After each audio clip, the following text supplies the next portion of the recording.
भारत के बौद्धों की प्रमुख नगरी में से एक नागपुर, और नागपुर की आन बान शान दीक्षा भूमि के साथ साथ दूसरा प्रमुख केंद्र है नागलोक।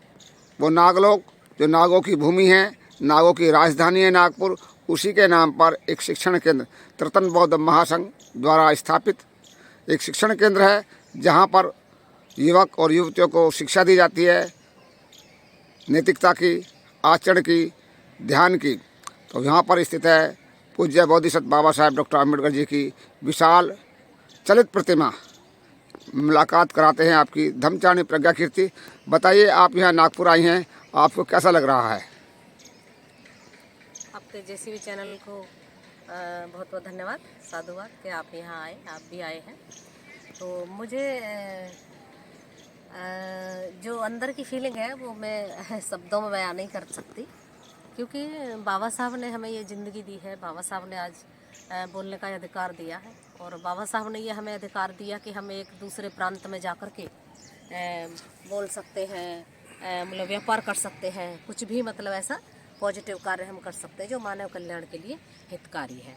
तो आज जो नागपुर की भूमि में मैं आई हूँ तो बहुत अच्छा फील कर रही हूँ, और ऐसा लग रहा है कि बाबा साहब का सिर्फ शरीर गया है, और बाबा साहब का जो विचार है वो जीवंत है, यहाँ पे जीवित है वो विचार जो है। बाबा साहब ने नागपुर में दीक्षा ली, तो उस दीक्षा के बाद में जो माहौल तैयार हुआ है, और उसके बाद में अलग अलग तरीके से लोगों ने यहाँ पे काम किया है। तो उसमें सबसे बड़ा काम भंते संरक्षित जी ने किया कि उन्होंने इतना बड़ा परिसर बना करके हमें दिया, जहाँ हमारे मतलब धम्म प्रशिक्षण की जी पद्धति से लोगों को नैतिकता का आचरण करना सिखाया जाता है। और यहाँ पे जो क्लासें लगती हैं वो उसमें युवाओं को और युवक युवतियों को मतलब धम्म की ट्रेनिंग दी जाती है कि वो अपने जीवन में नैतिकता को प्रथम नंबर पर रख करके अपने जीवन को सुखी बनाएं, और जो अंदर की जो भावना है, यानी जो सकारात्मक विचार है, जो बाबा साहब के आचरण से जो उन्हें मिला, बाबा साहब की जो पद्धति थी बाबा साहब ने धम्म में, वो उस पद्धति से मिला। वही पद्धति हमें भंते जी ने दी है, संरक्षित जी ने। तो उस पद्धति के अनुसार यहाँ पे मतलब काम हो रहा है। तो मैं बहुत आनंदित हूँ कि यहाँ पे बाबा साहब की बहुत सुंदर चलित मुद्रा में आप मूर्ति देख रहे हो गई है, कि ये संदेश दे रही है कि मैं बुद्ध की शरण में जा रहा हूँ, धम्म की शरण में जा रहा हूँ, संघ की शरण में जा रहा हूँ। और आप दूसरी तरफ देखेंगे कि उधर से ही चलित बुद्ध, यानी भगवान बुद्ध, शाक्यमुनि बुद्ध, उधर से चलित मुद्रा में आपको दिख रहे हैं कि जो बुद्ध ने सारी 80 वर्षों तक घूम घूम करके, चल करके, पैदल चल करके इस पूरे भारतवर्ष को धम्म दिया। लोगों के जीवन में जो दुख थे उसको दुख मुक्त कराने का उन्होंने संकल्प लिया।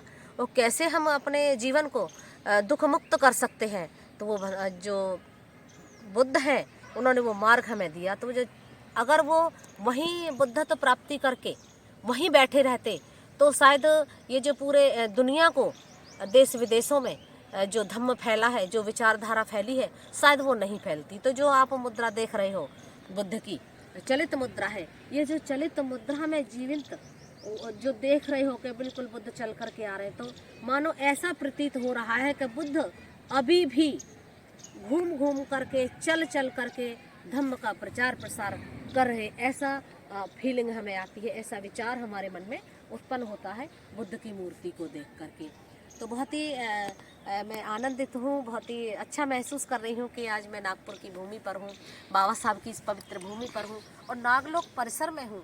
तो ये जो हमारा संघ है, त्रिरत्न बौद्ध महासंघ, इन्होंने इसको स्थापित किया। भंते जी ने जो संघ हमें दिया, फिर उसको यहाँ पे प्रतिस्थापित किया, यहाँ पे मूर्ति बाबा साहब की लगाई, बुद्ध की मूर्ति लगाई, और आज देश दुनिया में हमारे संघ का ही 55 देशों में बुद्ध और बाबा साहब की विचारधारा को फैलाने का काम किया जा रहा है। तो एक हमारा एक ऐसा संघ है, यानी भंते जी ने जो हमें संघ दिया है, तो ये विशाल संघ है। यहाँ पे हमारा प्रोसेस है, हम धम्म सहायक बनते हैं, धम्म मित्र बनते हैं, धर्मचारी बनते हैं। यानी ये कोई पद नहीं है, लेकिन जैसी जैसी व्यक्ति आचरण करता है तो उसी हिसाब से उसका उच्च मानसिकता उसकी बढ़ती रहती है, और धर्मचारी धर्मचारिणी के रूप में वो धर्म का प्रचार प्रसार यहाँ करता है। और सभी की ट्रेनिंग यहाँ होती है। नागपुर की में ही मेरी पढ़ाई हुई है, मैंने अनेकों शिविर नागपुर में किए हैं, तो इसलिए मुझे बहुत ही आनंदित हूँ मैं। जय भीम, नमो।